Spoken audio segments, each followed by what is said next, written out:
Hello wapendwa, karibuni sana Mama Mjengo's Kitchen. Leo nikufundishe jinsi ya kuchoma kuku mwenye wali ndani. Kuku wangu mwenye wali ndani ameiva vizuri na amefika kileleni. Na wali wangu umeiva vizuri na umefika kileleni. Ili kujifunza mapishi mapya na mazuri kama haya, usiache kutembelea peji yangu hii mara kwa mara. Kuna aina nyingi sana za uchomaji wa kuku. Ila leo nitakufundisha aina hii ya kuchoma kuku na utaipenda na utapikia familia yako na wataenjoy. Angalia video yangu hii hadi mwisho nikufundishe jinsi ya kupika kuku mtamu na mzuri kama huyu. Kwanza unatakiwa uwe na kuku mzima. Utamuosha vizuri.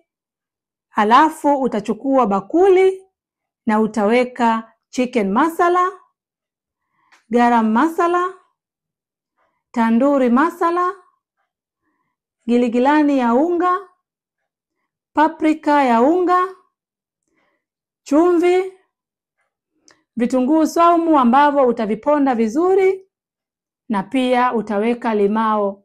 Limao unaweza kuweka 1, 2 au hata 3. Na kisha utaweka mafuta.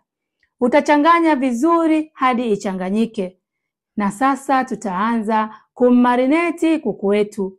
Tutaweka mchanganyiko ule wa viungo tulivyochanganya pande zote mbili hadi kuku wetu akolee viungo hadi ndani. Hakikisha umeweka viungo hadi ndani, ndio kuku wako atakuwa mtamu. Halafu utamfunika na utamweka kwenye friji kwa muda wa masaa kadhaa. Kisha utapika wali wa mboga mboga. Utachukua wali wako wa mboga mboga, utaweka kwenye tumbo la kuku. Jaza vizuri hadi tumbo la kuku lijae. Likisha jaa, utaweka kipande cha foil ili kuzuia wali wako usimwagike chini. Weka vizuri pande zote.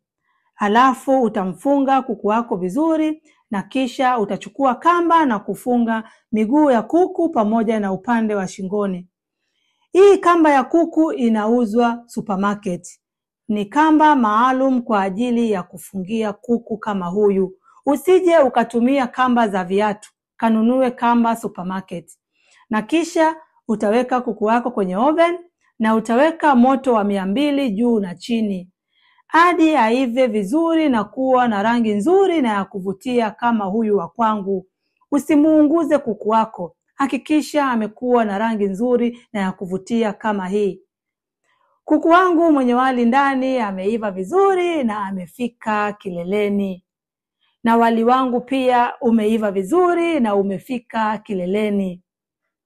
Msisahau kunifollow, kusubscribe, kulike, kushare na ucomment. Ili uwe wa kwanza kupata notification nitakapo posti video zangu. YouTube natumia jina la Kungwi Mama Mjengo. Asanteni sana kwa kuangalia video yangu hii hadi mwisho na wapenda wote.